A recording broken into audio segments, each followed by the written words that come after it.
Alright guys, so before we go to the next game, I want to take a look at Ajani's deck, the pre-order, and for this, I'm actually going to turn off the music, so I'll be right back, but we'll just skip over here.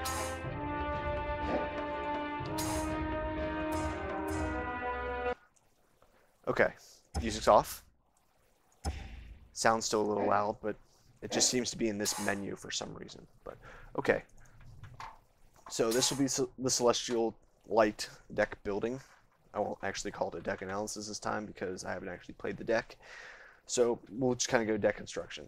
So we'll do the normal thing I do with my sideboards. Your deck cannot exceed 100 cards. Apparently we have 100 cards in the deck. We should probably look through it and see what we don't want and what we do want. So, Basilisk Collar, Death Touch, Lifelink, great card. Cathedral Sanctifier, how many other 1-drops do we have? We have the 1/1 Lifelink, if you have 30 or more life, yeah, he's awesome. Not so much, he is a flyer, and if you can keep him alive, he's very cool, but, real quickly, looking through, that's not in the deck. Let's put that in there. Looking for something to keep that guy alive. And I'm not seeing anything. That's not going to stay in either. So let's put that in there. Alright, so let's start off. We have a ton of 1-drops. I would rather him be in there than him. So now we're back up to the full 100 cards. Slide back. Elixirs of Immortality are so-so. They'll probably not make it into the deck. Obviously, since we have 30 cards that we need to take out. I like Serra's Ascendant. Obviously, you know, playing a life gain deck with Ajani. I'm assuming Ajani's life gain because everything that he's revealed, or that they've revealed at M13 says that he's life gain. So without looking at the rest of the deck, this is probably a great card. Even without, it's still 1/1 lifelink for 1 mana. Soul Warden, whenever another creature enters the battlefield, you gain a life. Again, you know, that's awesome for 1-drops. We have 10 1-drops right now. So I was going to say, so we're probably going to want to take out these next ones, but this is a Sword to Plowshare. For those of you that don't know what Sword to Plowshare does, exile target creature, its controller gains life equal to its power. You can use it on yourself or on your opponent. So it looks like we're playing 10 1-drops. This will probably be a very low curve deck. At the beginning of your upkeep, you gain 1 life. Probably not. Not because it's bad. I mean, I don't know. We'll keep it in there for now, just so we can see. This is whenever you gain a life, you put a +++ counter on Pridemate. 2/2 lifelink for 2 in a mono white deck, not bad. Enters the battlefield, you gain 3 life. Enchant creature gets +1/+3. I guess that would be good on the Golden Glow Moth, so we might keep him in there. We'll maybe get him out there because he doesn't continue to gain us life then, because I really don't want to play more than 10 1-drops, like in a 60-card deck. Like, I want to play 8. But I digress. Knight of Meadowgrain, awesome. So good. We have a ton of 2-drops, though, right now, so we might get rid of the Sunstalkers for now. Possibly. Lone Missionary enters the battlefield, you gain 4 life. No, we'll keep these guys, get rid of the Lone Missionaries. Because we're probably more apt to gain 4 life off of these guys than we are from the missionaries. Moment of Heroism, +2/+2 and gains lifelink. Good instant, solid card. White spells you cast cost 1 less to play. Our curve is going to try and be between 1 and 4. We might have a few 5 and 6 drops, but we don't need the Pearl Medallions in here under any circumstances. Especially since a lot of our cards are double white that are good low drops. And, I mean, this is still going to be double white for flying 2/2 that gains us 2 life. It might not make it in there. Warhammer obviously has to stay in there. It's really good. Recumbent Bliss. Enchanted creature can attack or block at the beginning of your upkeep. You may gain 1 life. May gain 1 life. Make sure you gain 1 life. Very good though. Slith Ascendant. Awesome. Not necessarily because he has life gain, but again, these are super situational cards, and I don't like them. So I think we'll keep all the 3-drops in there because we have 8, and we want the curve to stay around there. White Sun Zenith. Good bomb card. It's not really a 3-drop, but it's considered one of the 3-drops. Destroy target attacking creature. You gain life equal to its power. Probably very solid in the deck. Doge. Again, we play an aggressive deck. It's very situational. It's one of those things that you kind of want to keep. Now,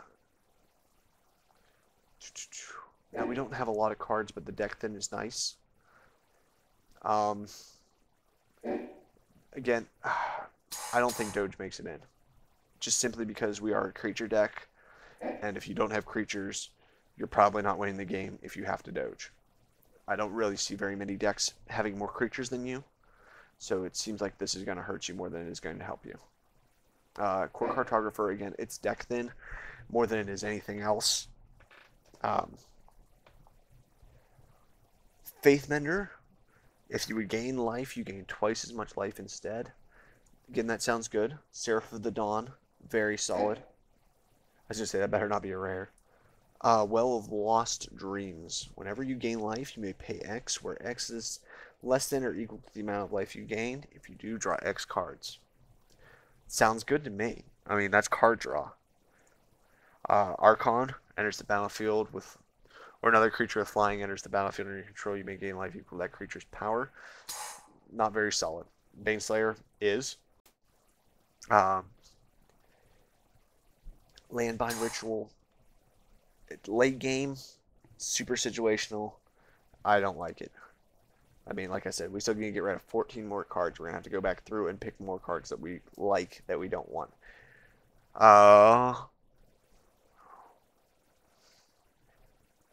Can I get a ruling on Reinforce? I think Reinforce is you put out, or you put X counters on a creature instead of using the ability. So that doesn't make any sense. It's a white card, and there's the merfolk that are getting power. Probably not what I want to do in a deck.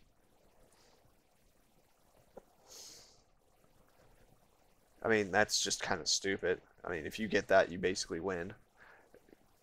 Beacon of Immortality. 6 mana. Just kind of, He's cool to drop because, I mean, obviously we're a life gain-ish deck. If non-combat damage would be dealt to you, prevent that damage. You gain life equal to the damage prevented that way. I want to get rid of Purity because it's only good against a burn deck. I mean, he's a 6/6 flyer. So, maybe. Celestial Force at the beginning of each upkeep, you gain 3 life. That looks like a very distraught elk, maybe. I don't like the 8 cost of that. Like the 6 cost here makes me nervous. Like we've got 5 6 cost cards. That's way too many for a deck.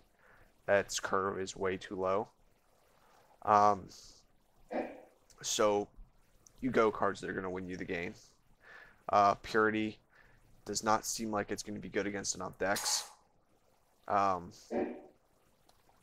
Our only 5-drop is Baneslayer, and I mean, look at the curve right now; it's just kind of all over the place. How many creatures with flying do we have? With it, they're not very powerful creatures, so Archon just kind of seems meh in retrospect to them.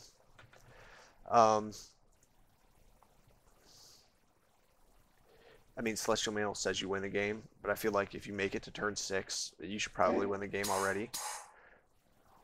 Um, the beacon's in there just for the one time that you get Felidar Sovereign and win. I'm actually going to keep that in there though, I feel like, because that keeps the curve a little bit better so that it doesn't have a little jump at the end. And because Reinforce actually isn't that bad, it's actually probably better in most circumstances than the card itself is. You pay white, and 2 and give a creature 2+1/+1 counters. It's probably better than what else is going on. So, let's see. We got a lot of 4-drops. Our curve should stop at 4, and it should not be that high. So I'm going to get rid of 1 Chastise. And we should probably get rid of like 2 more cards. I love Seraph.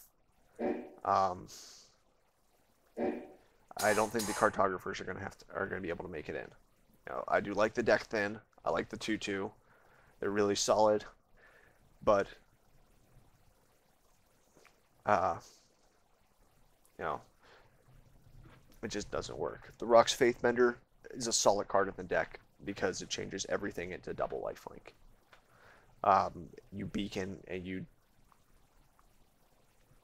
quadruple your life total, right? You double your life, so if you're at 10, you gain 20. No, yeah, if you're at 10, you would gain 20 life. So you triple your life total from it, which to me sounds really solid. So that's just kind of a fun card to have in there. Seraphs are really strong. The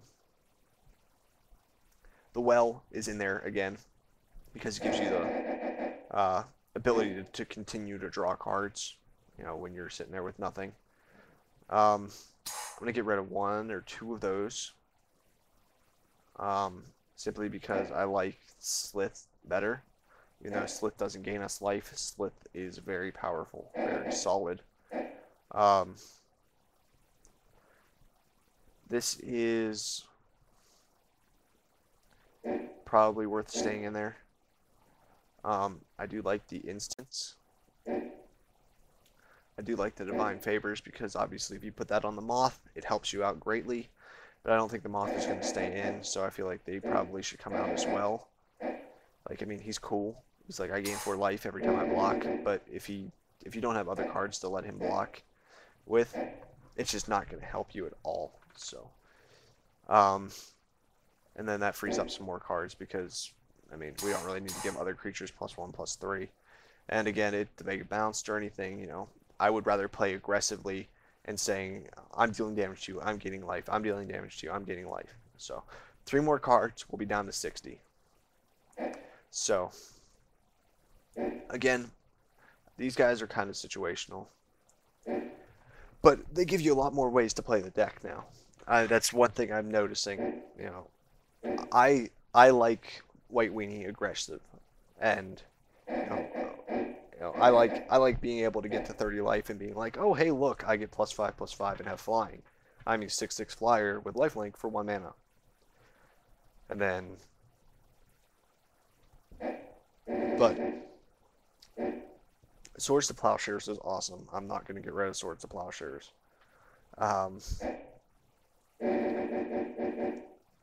I feel like we should probably get rid of another 4 cost or 2. I feel like we have a lot of ways to deal with creatures that Chastise might not be what we want.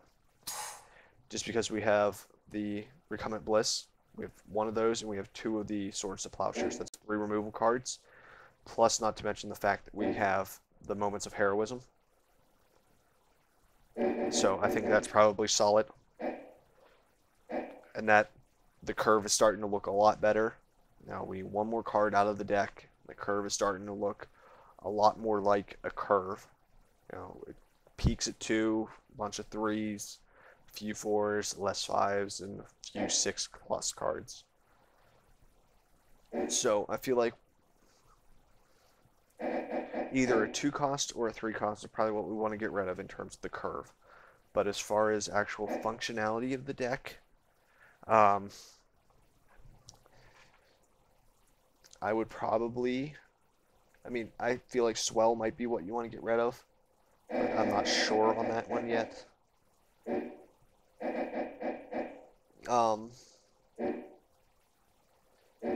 but I feel like you can do some really stupid things with this deck right now. I feel like this would be a great deck to play. But we do need to get rid of one more card. I don't really want to get rid of another 3 cost because that kind of ruins the curve. I think it's a 2 cost or a 4 cost that I want to get rid of. So if I were to get rid of a 4 cost, we have 5 of them, it would probably be the Well. Just because I don't think it's ever going to come into play. It's whenever you gain life, you may pay X, where X is less than or equal to the life you gain. So if you gain 1 life, you can pay 1, draw 1 card. Which is really cool. Really, really, really cool. But I feel like you don't want to be doing that because you want to be playing something every turn and being aggressive and going, raw, I'm going to hit you in the face.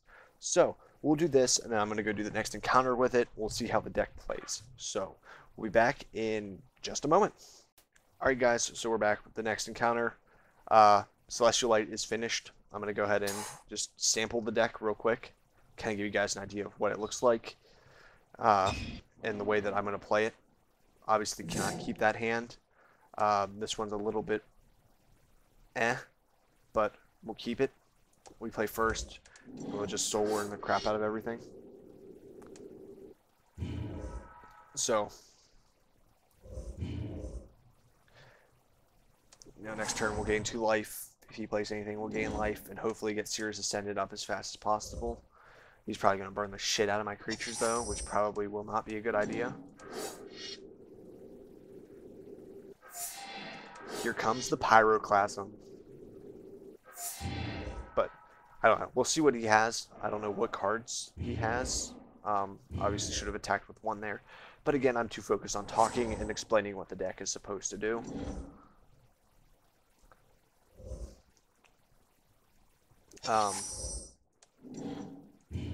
But we'll try and gain some life, get up as close to 30 as possible, and then just win the game. This is turn 3 right now. It's obviously a little bit slower than a standard deck would like to be, and I obviously don't have any 2-drops, which kind of suck because the 2-drops are really solid. Because of Johnny's Pridemate's just a monster. I was gonna say, what? Oh. Right. About that. Could I have... I would have gained me 3 life. I would not have been enough. Okay. So I'm probably more than likely losing one of these guys. Which I guess I'm okay with. Yeah, that's fine. No. Prodigal Pyromancer was going to kill one of them anyway if he untapped. So I might as well just gain the life off of it. He's going to play another Prodigal, and we're going to attack. Well, I'm going to play this, go up to 30, and then swing in and kill him. So this is a fun deck. This is something I would like to play more. I wish it was not all unlocked because this is probably what I would play in most situations. Now the Soul Warden's probably dead, but it doesn't really matter at this point. I'm at 40 life. Let's draw the Feldar Sovereign and win. That would be sweet.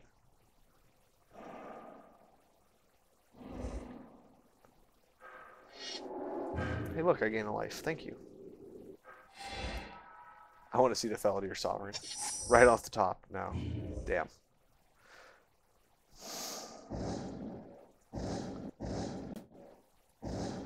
But, I mean, obviously this guy could get out of control. I mean, if you were playing a bunch of little creatures and didn't have a way to get them bigger.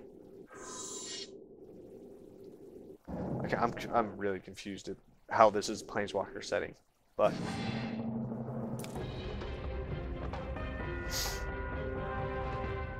so we don't unlock any cards for the deck, which kind of sucks, but we did beat that.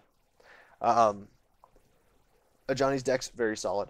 I would definitely recommend playing it. Hopefully you pre-ordered it, but so let's go back to the deck managers. See what we got other decks wise.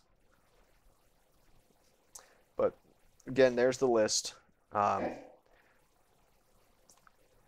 I will try and write down what I have and post it in the comments.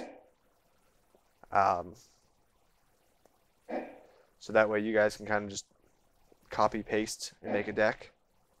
I know it's kind of not fun, but I'm trying to go through it nice and slow so you guys can look at it and be like, oh, okay, that's what he's playing, that's what he's playing. There's obviously a lot of different things you can do to the deck. You know, I went a little less life gain when things come into play and more life gain when things are on the field.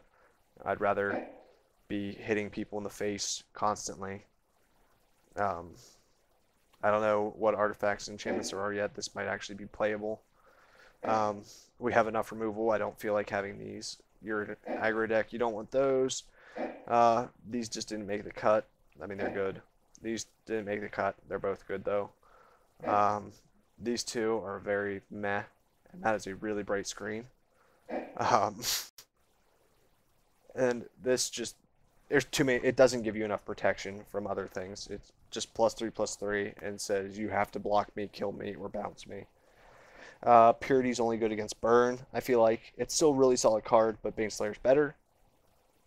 This is only a 6-point life swing. Baneslayer's a 10. And I mean, that's awesome if you get there, but I feel like if you get there and you're not winning the game, then you're dead. So again, guys, thank you for watching. Let me know what you think of the deck analysis, everything. I will see you later.